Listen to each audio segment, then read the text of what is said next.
What if the next big fat loss pill didn't kill your appetite at all? What if instead it walked straight into your skeletal muscle and flipped the metabolic switch from the inside? Because that's exactly what scientists just pulled off. A brand new experimental drug for diabetes and obesity is making its way through early clinical trials, and it works on a completely different principle than Ozempic. No starving yourself, no nauseous afternoons, no staring at a plate of food you can't bring yourself to touch. This thing goes after your metabolism, not your hunger. Let me explain why that matters, because if you've been anywhere near the fitness world for the last 3 years, you already know the Ozempic story. The GLP-1 drugs work by hijacking your appetite. They slow your stomach, they quiet the part of your brain that asks for food, and yes, the weight comes off. But here's the dirty secret nobody wants to put on the label. When you crash your calories that hard, that fast, you don't just lose fat, you lose muscle, real hard-earned, metabolically active muscle. The exact tissue you spent years building under a barbell, gone. Studies have shown a meaningful chunk of the weight people lose on these drugs is lean mass, and once you stop the injection, the fat comes roaring back while the muscle does not. So picture the cruel math. You shrink. You look smaller in the mirror, but your resting metabolic rate drops, your strength drops, and your body is now primed to regain every pound as pure fat the moment you stop. That's the trap. Now picture a pill that does the opposite. That's the pitch behind this new compound. Instead of telling your brain to stop wanting food, it walks into your skeletal muscle, the biggest metabolic engine you own, and it turns the dial up. Your muscle starts burning more energy. Blood sugar drops because muscle is the main place glucose gets stored and used. Fat gets pulled out of storage and used for fuel. And critically, the muscle itself stays intact. It's preserved. That's the headline finding from the researchers behind the study. Think about what that means if you actually train, if you lift, if you've been grinding through squats and deadlifts and pull-ups for years to build something. The old generation of weight loss drugs basically punished you for being muscular because you had more lean mass to lose. This new approach flips it. Your muscle becomes the asset, not the collateral damage. The drug uses it, it works through it. And the early clinical results, according to the scientists, suggest it's safe and well tolerated so far. That's careful scientific language, and you should treat it as careful scientific language, not a guarantee. This is still early, but the direction of travel is the part that should make you sit up. The whole obesity drug industry has been built on the appetite axis. Suppress hunger, eat less, lose weight, lose some muscle, accept the trade-off. This study suggests there's a second axis nobody was seriously pulling on. The output side, the burn side, the muscle side. Why is skeletal muscle such a big deal for blood sugar, by the way? Here's the part most people never learn. When you eat carbs, the glucose has to go somewhere. Your muscle is the largest sink for that glucose in your entire body. If your muscles are insulin sensitive and metabolically active, they vacuum the sugar out of your bloodstream and either burn it or store it as glycogen for your next workout. If your muscles are insulin resistant, that sugar lingers, your pancreas keeps pumping insulin, and over years the whole system frays into type 2 diabetes.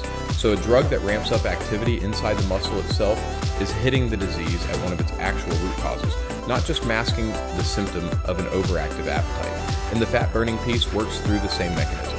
Muscle that's running hotter needs fuel. Fuel comes from circulating glucose, and once that's used, from stored fat. You're essentially simulating, at the cellular level, some of what exercise does. Not all of it. Let's be honest, a pill is not a training session. A pill is not going to give you the cardiovascular adaptations, the tendon strength, the bone density, the coordination, the mental health benefits of actually moving your body under load. Nothing replaces that. But the metabolic signal, the part where your muscle says, give me fuel and burn it, that's what this drug seems to mimic. So who's this for, realistically? It's being developed for people with diabetes and obesity, people whose metabolic systems are already in trouble, people for whom the alternative is years of climbing medication doses, complications, and a steadily shrinking quality of life. For that population, a pill that lowers blood sugar, burns fat, and protects muscle is a genuinely different tool. It's not the same conversation as the fitness influencer microdosing Ozempic to get shredded for a beach trip. This is medicine. But here's where it gets interesting for you, the person who lifts, the person who actually cares about body composition. If a drug like this works the way the early data hints, it changes the meaning of fat loss. The whole game of cutting has always been about how do I lose fat without losing the muscle I built. That's why people obsess over protein intake, why they refuse to drop calories too fast, why they keep training heavy in a deficit. Because muscle is fragile when energy is scarce.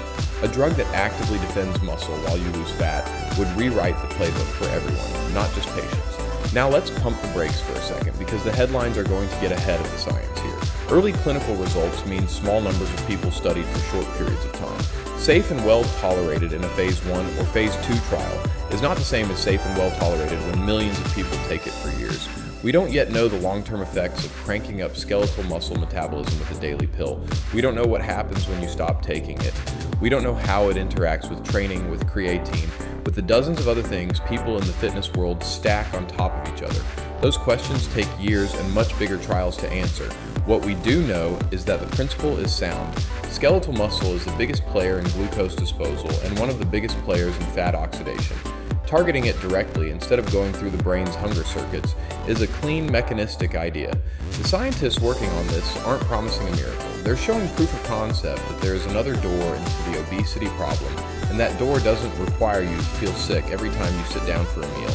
There's also a quiet implication here for how we think about exercise itself. If a pill can partially mimic what your muscles do during training, then the parts of exercise it can't mimic become even more valuable. The strength, the skill, the heart. The way movement protects your brain as you age. Drugs might handle the metabolic math one day, but they're not going to handle any of that. Which means the lifter, the runner, the climber, the person who shows up to train is not going to be made obsolete by pharmacology. The opposite. The body you build is the platform every one of these future drugs will work better on. So when you hear about this new pill in the next news cycle, and you will, here's what to keep in mind. It is not Ozempic 2.0. It's a different mechanism. It targets muscle, not hunger. It aims to preserve the tissue that the current drugs accidentally destroy. It is early. It is promising. It is not on the shelf yet, and it does not replace what you do in the gym. It might one day finally make it true, because the dream has always been the same. Lose the fat, keep the muscle, fix the blood sugar, live longer. Up to now, every drug that promised one of those quietly cost you another. This is the first serious shot at getting all of them at once, and the punchline is the part nobody saw coming. The future of fat loss might not run through your stomach at all. It might run straight through the muscle you've been building this whole time.